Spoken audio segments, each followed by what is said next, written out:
many times we look at this and we go, oh, I don't like it. When we hear this comment, or we read that verse that says that Jesus will rule with a rod of iron. How many have read that and you didn't like it? You did not like that. Why does Jesus have to rule with a rod of iron? Why would he have to do that? Because during the millennium, those mortals who make it through the tribulation and are living in the millennium, they're all believers, but they have children.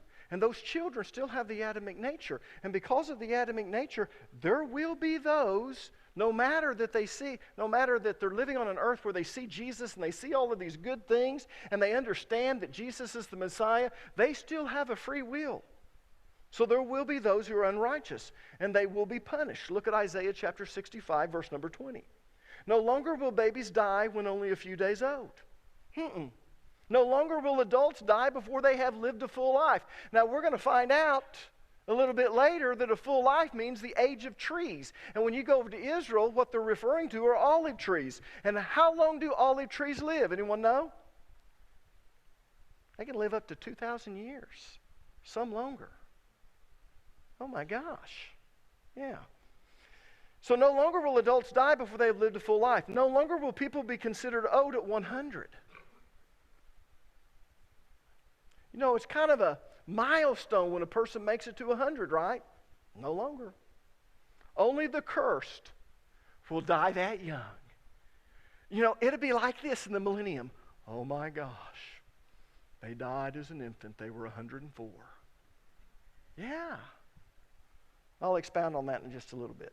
Thirdly, every deformity will be healed at the inception of the millennium, and there won't be any deformities during the millennium. Look at Isaiah chapter 29, verse 18. In that day, the deaf will hear words read from a book, and the blind will see through the gloom and darkness. Now look at Isaiah chapter 35, verses 4 through 6. Say to those with fearful hearts, be strong and do not fear, for your God is coming to destroy your enemies. He is coming to save you. Yeah, when Jesus returns, that's what it's referring to. And when he comes, when Jesus comes, he will open the eyes of the blind and unplug the ears of the deaf. The lame will leap like a deer, and those who cannot speak will sing for joy. Springs will gush forth in the wilderness, and streams will water the wasteland. Fourthly, there will be freedom from oppression. In other words, there won't be any social, political, or religious oppression during the millennium. Look at Isaiah chapter 14, verses 3 through 7. On the day the Lord gives you relief from suffering and turmoil and cruel bondage, you will take up this taunt against the king of Babylon. How the oppressor has come to an end.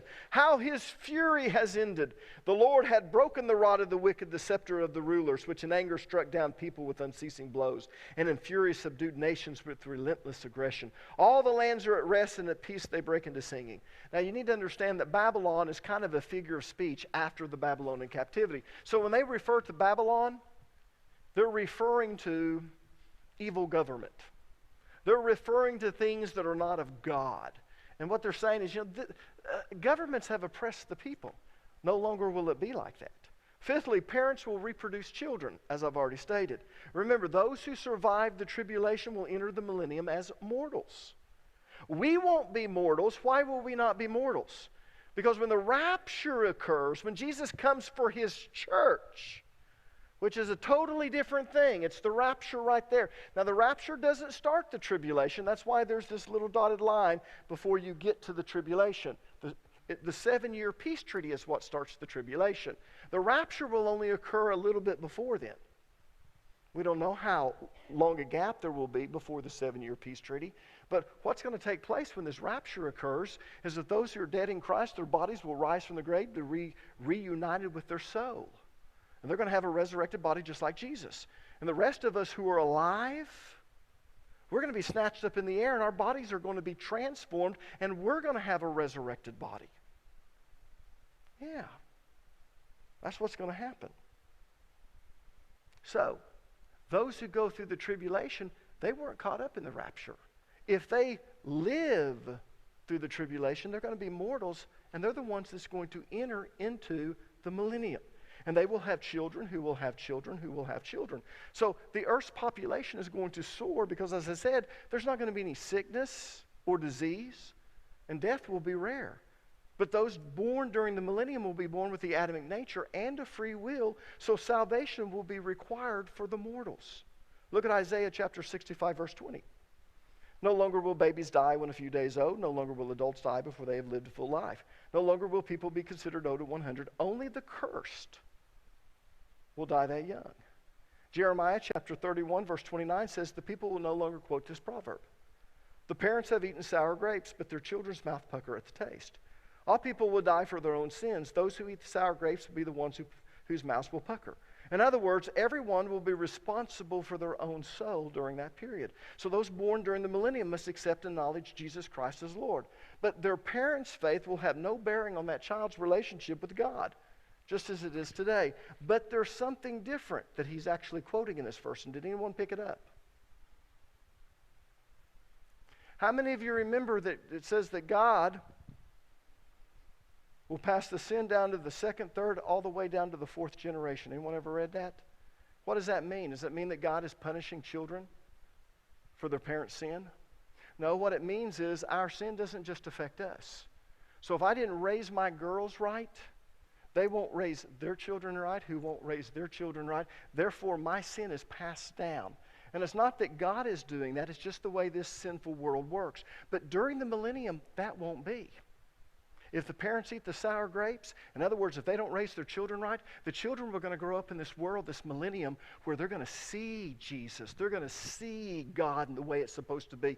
The earth is going to be filled with the knowledge of God. Everyone will know about Jesus. So the kids won't have to pucker their mouth if the parents eat sour grapes. That's the millennium, people. So if you were raised in a dysfunctional home and it's really screwed you up, I want you to take hope in the fact that that's not going to happen in the millennium. Even if your parents aren't acting the way they ought to act, it won't affect the children because they're still going to be living in this perfect world. And they're going to be in this system of justice and equity. That's fantastic, but you might not care about that. I just see the ramifications all the time of people who live in dysfunctional homes and how it's really screwed them up and how it just keeps getting passed down to the next generation, to the next generation. When I read this, I think, oh my gosh, to live in a society like that. Number 6, we'll all speak the same language. If you're not good with languages, don't worry about it. Don't worry about it. And the reason I say that is because we're going to be transformed. We're going to know as we're known. And it's going to be like, oh, I know Hebrew. But notice what Zephaniah 3:9 says. For at that time I will change the speech of the peoples to a pure speech, that all of them may call upon the name of the Lord and serve him with one accord. In fact, if you study this in the original languages, what it means is we're going to have the same language. And last but not least, there will be global economic prosperity. Contrary to what most people think, the millennium is not going to be a time of idleness and laziness.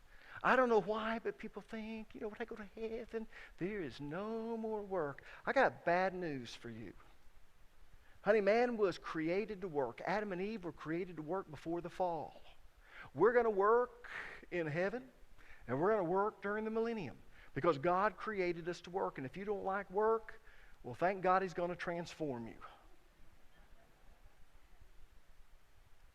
There's going to be a perfect economic system in which the needs of men are abundantly provided for through labor under the guidance of the king. So there will be a fully developed, industrialized society providing for the needs of the king's subjects. And agriculture, along with manufacturing, will provide employment.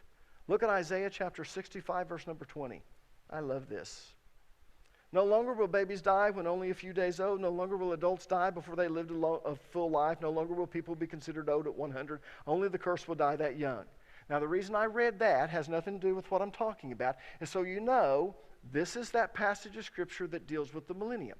Notice what it says.